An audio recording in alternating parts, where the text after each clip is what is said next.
Ek is EJ. Ek het nie 'n pragtige PowerPoint nie, maar ek het Cripnotes.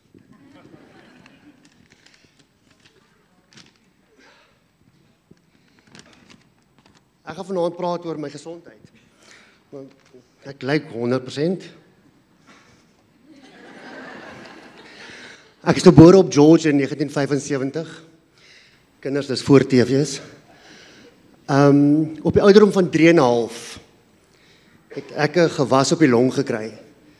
Baie mense vra my, hoe kry jy dit? Begin vroeg rook. Hulle het my Kaap toe gestuur, Rooikruis Hospitaal. Ek was vir so 'n maand lank daar gewees, hulle toetse gedoen. Niks het gewerk en toe eindig ons by die chemoterapie. En vir 'n 3-jarige seentjie is dit baie erg, want my hare het in my Rice Krispies die hele tyd geval. Dit was actually snaaks.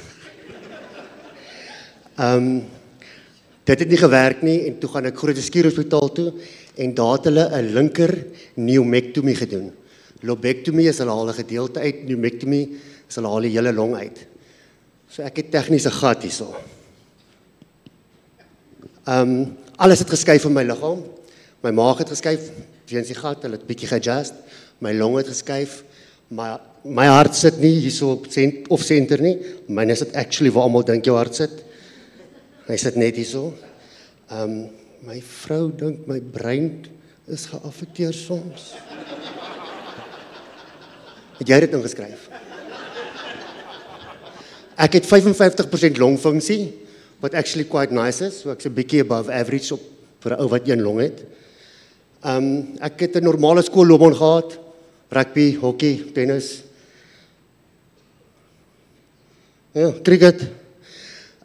Na skool is ek weermag toe. Natuurlik is dit 'n issue vir die weermag. Dit was die jaar van die eerste vrywillige diens.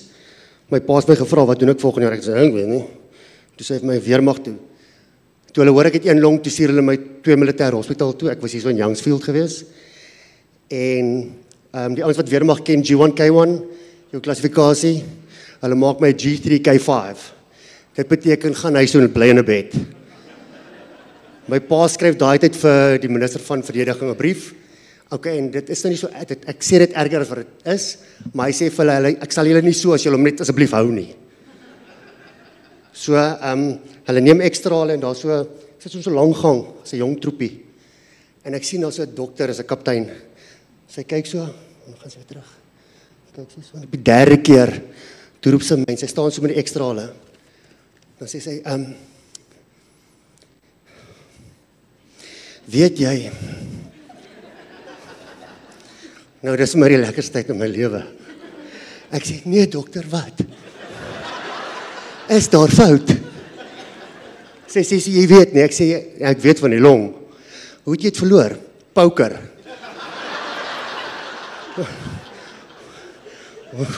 Ek het een oggend wakker word toe sy missing.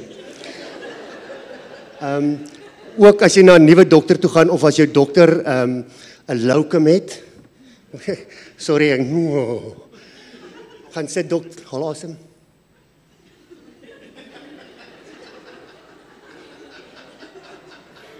Wat dokter, is daar fout? Dan natuurlik sien jy 'n doktertjie sweet. Ons skip nou 'n paar jaar, my middelouderdom was fine, alles is happy, bla bla bla. Ontmoet my vrou, kinders. Mei 2022. COVID. Ek het een long. Ek is die eerste ou in my maatskappy wat COVID kry. By my dokterspreekkamer is ek die eerste ou wat dit kry. Na my het hulle die hand sanitizers nog insit. Almal het toe gedink, cheers, jy het COVID. Ek het ook so gedink op 'n stadium. Hier staan ek, no issue. Dieselfde jaar, November 2022, maak klaar by my maatskappy, gaan na 'n nuwe maatskappy toe, gym so bietjie, draf nie, die long laat my nie toe om te draf nie. En ek begin ongelooflik sweet. Maar ek los dit, kort van asem, sweet, kort van asem. Ek en my vrou dink, die long, pak op. Gaan na 'n longspesialis toe. Bevind my kort rukkie daarna in die hospitaal met hartversaking. Dis jou pilletjie. Maart, dit was nou November gewees, 2022. Maart 2023 gaan ek vir my eerste groot ondersoek by die hartspesialis. Kyk my so, hy sê hartsterkte is 34%. Dis aanvaarbaar. Maar jy weet jy het hoë bloeddruk. Ek sê vir hom, nee. Geef my 'n pilletjie. Geef my 'n pilletjie. June, July 2023, dieselfde jaar, gaan ek vir my tweede groot ondersoek. Dokter sê, hart is right, bloed is ook right. Het jy het cholesterol? Ek sê, maar ek kom nooit weer na jou toe nie.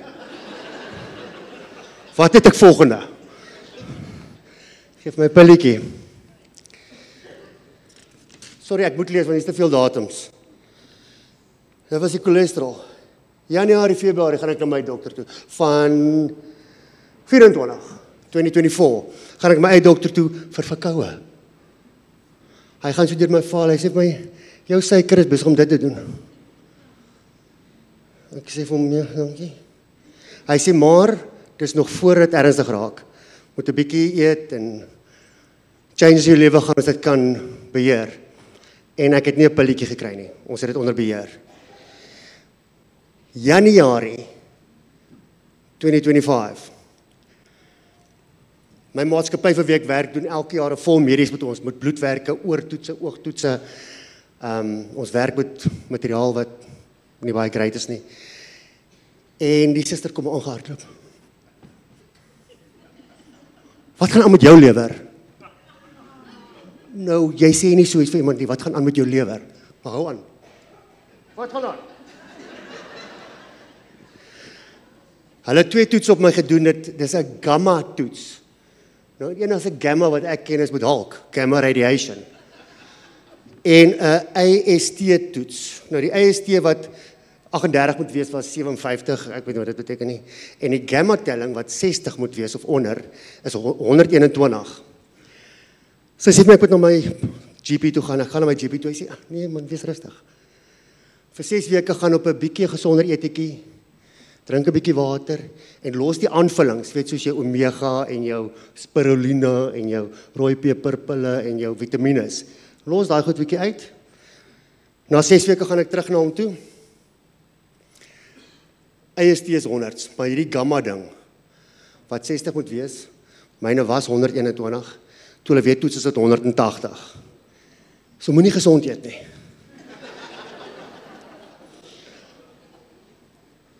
Huidiglik wag ons vir die laaste toets vir die lewer. As dit nou nie lekker uitpyn nie, en my track record is great, dan is dit nou weer spesialiste. So ek vra myself in hierdie hele tydperk van 2022 of nie toe ek 3 jaar was nie. Hoekom? Hoekom gebeur daar so baie goed met my? Ek was nooit kwaad geweest nie. Partykeer bang. It's adding up. Ek was teleurgesteld, weet ek sleg gelewe, het ek iets gedoen.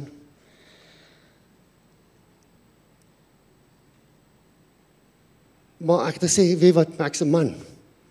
Life is life, broer. Tough it up, buttercup. Wat dit? Einde van die jaar, by die kerk, loop Johan net hier so en ek staan daar. Ek loop af en aan toe en ek sê vir hom, ek wil getuig. Soos ek het sê, skrik ek my alie af. Maar ek het nie gedink ek gaan dit vir hom sê nie. En hier staan ek voor julle. Ek is dankbaar ek kan hier voor julle staan. Ek is dankbaar vir my vrou, my 2 seuns en my skoonpa wat hier by my kan wees. Ek is dankbaar dat ek in hierdie kerk kan wees. Ek is dankbaar vir vandag. Ek sluit af met 'n ou sêding wat ons almal ken in Latyn. Carpe diem. Dit vertaal letterlik, pluk die dag. Gebruik jou dag. Jy weet nie wanneer jou dag klaar is nie. Geniet jou familie. Geniet jou kerk. Geniet jou werk. Dankie.